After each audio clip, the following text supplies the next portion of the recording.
čas na predstavenie samotnej metódy rúž. Jej princípy vám vysvetlí autor Karol Nejedlý. Ja vám teraz poviem pár slov o ňom. Má za sebou 45 rokov skúseností a 45 rokov práce s klientmi a hlavne sám na sebe. V roku 2005 položil základy metódy rúž. Viac už Karol Nejedlý. Prosím. Dobrý den, dámy a pánové. Jsem rád, že jste přišli. Co je metoda růž? Tak tam máte něco napsaného, já bych vám spíš řekl svými slovy, jak vnímám metodu růž. Ta zkratka znamená rychlá a účinná změna skutečnosti, protože ať si to uvědomujeme nebo ne, tak nás omezují v životě nejrůznější negace, které jsme si nazbírali, různé mantinely, omezení, a my pak podle toho žijeme. A to nám více či méně zhoršuje život, strpčuje život. A aby tomu tak nebylo, tak jsem po mnohaletém úsilí, bych to nazval, vytvořil systém, který je věcný, logický, tak jako jsem já. Je to praktická metoda a abyste si vyřešili v podstatě jakýkoliv problém, tak je potřeba jedno velké ale, je potřeba se proto rozhodnout.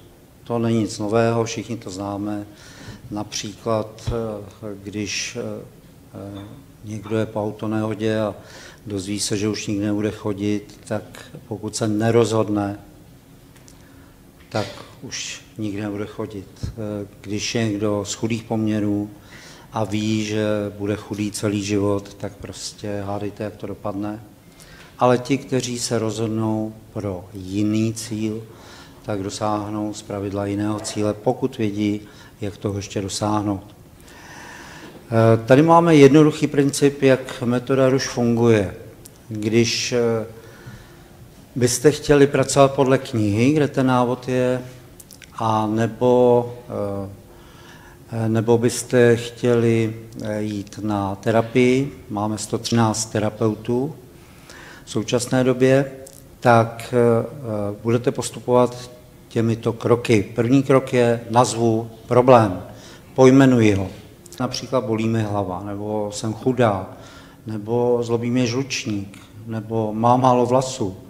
Můžete mít cokoliv za problém, je potřeba ho nazvat. Následně si nazvete, co chcete. Tady vidíte, jako příklad máme strach, že nestihnu termíny. To se týká hodně právě podnikatelů a nejen podnikatelů. Potom je potřeba se rozhodnout pro svůj cíl. Hodně bych řekl, Češi na to trpí, že máme tak nízká sebevědomí, že si vytváříme velmi nízké cíle. A v této chvíli, ať na kurzu ti, co vedou kurz, nebo terapeutu, kterého jste, tak vám pomůže, abyste si tu laťku zvýšili. Napadá mi příklad účastnice, která přijela z Rakouska, 65letá paní, na začátku R1 říkala: Karle, já bych chtěla, aby mě nebolela hlava.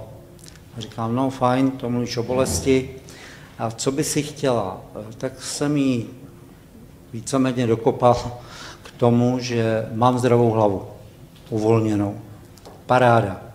No ale ty by si mohl dát ještě vyšší cíl. Jaký? No co takhle? Jsem šťastná, nebo dokonce ideálně šťastná. No víš, jako 30 let mě ta hlava bolí. To jsou takové migrény. Mně nikdo z léčitelů a lékařů nepomohl. Já bych si moc přál, aby mě nebolelo, protože to by byl zázrak, kdyby se to podařilo. Ty kurzy máme od čtvrtka večer do úterý poledne. V úterý dopoledne bylo kolečko závěrečné, co vám Ruška dala, vzala. Ty lidi tam byli nadšený, došla řada na tuhletu účastnici a říká, mě nebolí hlava. To je zázrak. Ale když vidím, jak jsou všichni šťastní, tak si říkám, že jsem kráva blbá, že jsem nechtěla to samý.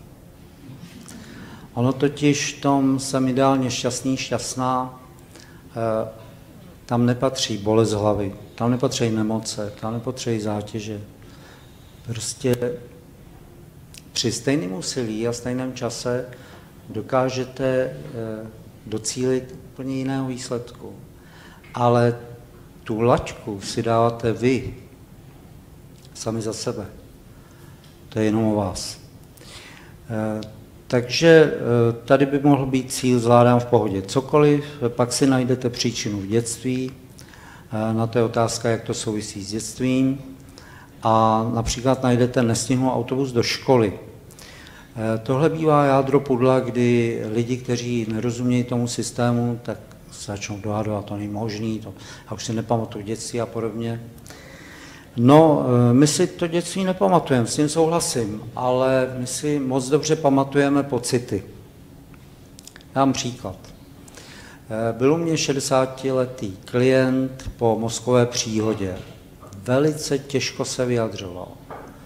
Dělal mu to ohromnou námahu a do toho, jak si se mnou povídal, tak několikrát zopakoval, já bych tady už nejradši nebyl, pane Nejedlý, ale víte, já mám 14letou dceru. A já bych jí rád ještě připravil na ten život, aby byla šťastná, aby prostě věděla, co a jak. A já jsem mu říkal, když si vybavíte z dětství, ze školy, nějakého učitele nebo učitelku, co vás učil nějakou složitou poučku nebo vzoreček, kterou jste od té doby moc nepotřeboval, vybavíte si něco? Tak přemýšlel chvíli a nevybavil se nic. A já mu říkám, no a teď si představte toho samého učitele nebo učitelku, jaký jste měl pocity při jeho nebo její hodině. To věděl okamžitě. Já mu říkám, on seděl takovej zkroušený celou dobu a říkám mu, víte, až tady opravdu jednou nebudete, tak vaše dcera dříve nebo později zapomene, co všechno jste jí řekl a neřekl. Ale celý život si bude pamatovat, jak se cítila vedle vás. A on se úplně rozářil, nadechl se, napřímil a úplně se rozsvítil. My pořád se snažíme něčeho dosáhnout a často soutěžíme, ale věřte, soutěžení nás devastuje. I když jsme první, stejně, dříve nebo později, první nebudeme. A to nás sejme. Soutěžení není k ničemu dobré, jenom nás rozděluje. Ale spolupráce, to jsme někde úplně jinde. A my si přes ty emoce pamatujeme všechno z té minulosti. Přes ty příjemné, což je pěkné, vzpomeňte třeba na pěknou dovolenou, kterou jste prožili, i přes ty nepříjemné. Ten průser, jak na vás byli zlí, neměli vás rádi a podobně. A čím silnější ty emoce, tím víc nás to zatěžuje. No a metodou růž úplně jednoduše přes ty emoce najdeme ten samý program. A když jsme v tom dětství a našli jsme ho, zkontrolujeme si, že tam skutečně máme nepříjemné pocity a pak akceptujeme, přijmeme to, že to tak je. Úplně jednoduše. Přijímám, že ho nestihnu, přijímám, že ho nestihnu, přijímám, že to nestihnu, přijímám, že to nestihnu. Nejprve se to zhorší, ty pocity často, aby posléze odešly a když už se to nemění, tak si zkontroluji, jestli ještě mám z toho, že to nestihnu, ten autobus v tomhle případě nějaký nepříjemný pocit. A když ne, mám to vyřešený. Když ano, sleduju pomocí otázky, co mi na tom ještě vadí, proč mi to vadí. Například, že přijdu pozdě do školy, že mi učitelka vynadá a podobně. Takže tam můžeme mít víc negací. To se všechno zpracuje a cíl je, že všechny ty negace při té kontrole jsou v pohodě. Takže k čemu došlo? Nejprve jsem si uvědomil v té příčině, proč jsem vymyslel tu negaci a najednou rozumím sám sobě. Do té doby si často říkám, co takhle blbnu. A pak chápu, proč takhle blbnu, celý život mnohdy. A následně vyřeším ty nepříjemné pocity, které jsou s těma negacemi spojeny. A při kontrole, když to projde, nemám žádný nepříjemný pocit, tak dělám kontrolu současnosti, takže si zkontrolujete tu současnost, jaký je to pocit a tady zjistíte většinou, že je to čisté. A když ne, bez pocitu. A když ne, zase, co mi tam ještě vadí a dohledám v dětství, zpracuju. A nedám pokoj, až je to čistý úplně. Všechno. A od té chvíle už to nežiju. Může se to dít dál, ale mě už to nezatěžuje. To je ten jednoduchý princip, že to, že je něco špatný, si vytváříme ve vlastní hlavě, to, že je něco dobrý, si vytváříme ve vlastní hlavě, i když to tak mnohdy nevypadá. Tak, tady máte metodu RUŠ v číslech. Vznik metody RUŠ 15. února 2005, bylo to kolem 12:30 středoevropského času, kdy jsem měl ten nápad, zkusil jsem ho a byl jsem z toho, koukal jsem jak malý Jarda, co vám mám povídat, že to funguje, že během chvilky, s čím jsem se předtím piplal leta, tak najednou za minutu mám vyřešený. Chápete? To je prostě pro mě bomba. Neuvěřitelné. První kurz metody RUŠ proběhl v roce 2007 už s mojí ideální ženou Evičkou. Od té doby se konalo 292 kurzů různých úrovní. Kurzů se zúčastnilo přes 3200 účastníků, už se šplháme ke 3.3. Aktuálně má metoda RUŠ, to už jsem říkal, 113 aktivních certifikovaných terapeutů a terapii metody RUŠ prošlo více než 85 000 klientů, lidí. Kniha Metoda RUŠ, a neb já to mám jinak, vyšla v roce 2014, bylo to 25. června, takže za týden to bude 5 let. A do současnosti se prodalo více než 16 500 kusů v této chvíli. Jsem si to nějak jsem si říkal, no tak co? Ale pak mě napadlo, že jsem si to vydělil a ono je to přibližně 8 knih denně. Jsem si říkal, ty brďo, to jde docela. Ty kurzy metody RUŠ jsou 5denní a jsou to od čtvrtka 18 do úterý přibližně 14 hodin. Probíhají na hotelu Chytrov, jsme si před 2,5 lety pořídili s Evičkou v Jižních Čechách hotel Chytrov, hotel. Ty kurzy jsou tak intenzivní, jsou od 8 ráno do přibližně 10 večer, samozřejmě jsou tam pauzy po jídlech, ale pracuje se pořád mozkem, teda jak kdo, hlavou a vlastně ty lidi potřebují prostě, nebo ten cíl je, aby se co nejvíc posunuli.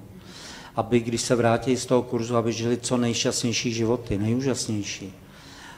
U nás je to trochu obráceně. Tam si to kolikrát odbrečejí a odžijou, a pak už to v nich není a užívají si ty životy a to je krásný.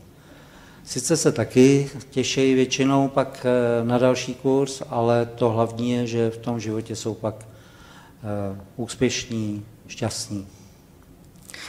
Na základním kurzu metody RUŠ 1, kterým se začíná, se řeší základní vztahy, to jsou máma, táta, vychovatelé obecně, jejich vzájemný vztah a potom sourozenci, partneři, partnerky a vztah se sebou a podobně. Často tam odchází mnoho problémů. Si pamatuju jedna starší účastnice, když jsem se jí na závěrečném kolečku ptal, tak jak, co ti to dalo, ta R1, a ona někdy asi 3. den odhodila berle, tam je nechala opřený a běhala tam a předtím se sotva plížila. Nechci, aby to vypadalo nějak nadneseně, samozřejmě, že jsme zažili, že těm lidem to šlo stuha, těžko a snažili jsme se jim samozřejmě pomoct, ale člověk si vybavuje ty nejhezčí věci. Tak tam od té doby pobíhala a když jsem se jí ptal, tak co to dalo tobě, ona říká, Karle, mně se tak dobře dejchá. Úplně zapomněla na ty kyčle, co jí zlobili. Tak to je hezký. To jsme celý my. Prostě když nás to zatěžuje, tak je ono celý život, že? A ve chvíli, kdy to nemáme ten problém, to je vidět krásně u těch klientů a účastníků, no ono mě to v podstatě nikdy moc nevadilo. Na kurzu metody RUŠ 2 vlastně ty základní vztahy, které si mysleli lidi, jak je mají krásně vyřešený, tak je ještě děláme z nich ideální vztahy. A tam je často ještě obrovský posun, ale jsou překvapení, jak z té maminky, která už je na nejvýš plus 10, jak sice je to pořád plus 10, ale spíš plus 1 000 000. Takže to bývá taky ještě posun. Potom si tam se lidi učí, jak si vyřešit konkrétní problém, následuje, jak vyřešit jakýkoliv zdravotní problém a následně, jak si splnit jakékoliv přání. Principiálně, abyste tomu trošku rozuměli, zadám si to své přání a vyřeším si všechny negace, které mi brání ve mně, abych toho cíle dosáhl. Je to tak jednoduché. Všichni se snaží to nějak válcovat a pozitivním myšlením to honit, ale málo kdy se to daří, protože pokud nedosáhnu stavu, vím, že už to mám, tak nemám šanci. A když toho dosáhnu, a to je jedno jakkoliv, tak potom se to už tak nějak uděje samo. No a pak je kurz R3, který je zaměřen na úspěch v jakékoliv oblasti, hojnost, blahobyt a samozřejmě na intuici. A tom jsou 2 aspekty, nejen aby měli účastníci co největší intuici, ale také, aby si vyřešili všechno, co jim brání tu intuici v reálném životě používat, což je často velký problém. No a tyhle 3 základní kurzy vedou k tomu, nebo měly by vést k tomu, aby ten člověk si uměl vyřešit jakýkoliv problém následně a už nikoho k tomu nepotřebovat. Kdo se rozhodne, že by tu metodu chtěl umět alespoň pro své blízké, nebo ji chce umět perfektně, anebo chce pomáhat dalším lidem, tak jako je tady celá řada našich terapeutů přítomná, tak se rozhoduje pro terapeutické kurzy, který je první přípravný, tam jde hlavně o to vyřešit si všechno, proč si pomáhat lidem. To byste nevěřili, to jsou takový bloky, který toho člověka svazují, aby o to hůř pomáhal těm lidem. Tento kurz bych doporučoval všem léčitelům, lékařům, psychologům, psychiatrům, protože jsou na tom tak závislí často, že o to hůř to jde. To je se vším. Ten si třeba nemůže žena otěhotnět. Ten princip je pořád jednoduchý. Čím víc se trápí chuděra, čím víc to chce, no známe to všichni, že jo. Buď nepřijde do jiného stavu, nebo furt potrácí. Ale když pak řekne, tak budeme bez dětí, dítě to je jedno. A nebo tak si pořídíme nějaký jiný, osvojíme si. Tak když to ta holčina pustí z té hlavy, najednou je v jiném stavu. Ještě proto musíte něco udělat. To je pořád to, co říkám. No.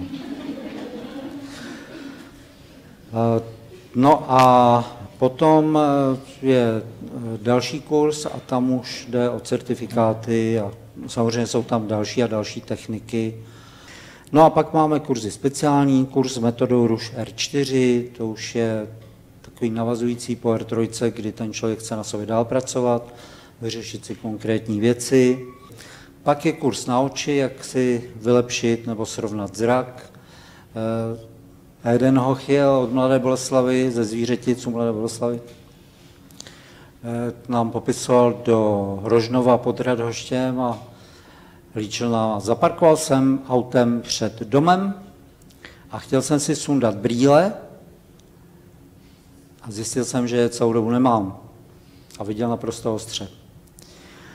Pak máme firemní kurzy na míru, jak firma potřebuje, aby byli úspěšní finančně, aby měli krásné vztahy na pracovišti, podřízení, nadřízení. No a víkendový kurz s metodou RUŠ pro děti a rodiče. Tak první vydání v roce 2014 knihy Metoda RUŠ a neb já to mám jinak. Je tam vlastně popsáno, jak všichni fungujeme a jak si vyřešit jakýkoliv problém a jakýkoliv vztah. Cena české verze je 398 korun, anglická verze stojí 645 korun, k dostání na e-shopu metody RUŠ a terapie metodou RUŠ u certifikovaného terapeuta metody RUŠ. Počítejte, že to trvá až 4 hodiny, abyste stačili vyřešit všechny problémy, pokud možno, a všechny vztahy základní. Aspoň když za mnou někdo přijde na terapii, tak u většiny lidí to tak zvládneme, ale jsou samozřejmě výjimky. Klient určí problém, který ho trápí a cílem terapie je vyřešit problémy toho klienta. Ceny bývají u terapeutů našich od 2 000 přibližně do 6 000 korun a na stránkách metodaruš.cz máte seznam terapeutů a tady máme, co řekli o metodě Ruš různí účastníci. Přečtete to? Nebo to chcete přečíst? Je tu někdo, kdo to nepřečte? Výborně, takže to nebudu prodlužovat. Jenom bych vám chtěl říct, že kdo umí pracovat s metodou Ruš, ten umí odstraňovat své vlastní překážky, které mu brání žít život, po jakém touží. A tím žije svobodný, harmonický život. A co víc, přispívá k té harmonii a svobodě do rodiny, ve které žije, ale také do místa, kde žije, ať je to vesnice nebo město. Také přispívá ke svobodě a štěstí v té zemi a na celé planetě. I když to tak nevypadá, řeknu vám poslední příklad a končím. Máme, dnes už je to lektor, skvělý terapeut, který byl profesionálním hasičem na Ostravsku a když přijel na R3, tak mi říká: Karle, já jsem nesnášel noční výjezdy. A těch jsme měli vždycky několik během noci. A já jsem si to vyřešil po té R2, hele, a já ti můžu říct za ty 3 měsíce, že jsme měli 2 noční výjezdy. Jenom bych chtěl říct, uvědomte si, kam všude jezdí hasiči. K čemu všemu? Do jaké vzdálenosti? Kolik lidí jeden vyčištěný hasič, který byl nejnižší, jak dokázal zharmonizovat okolí. Já jsem rád, že jste mě poslouchali až doteď. Děkuji vám, že jste přišli a děkuji za pozornost.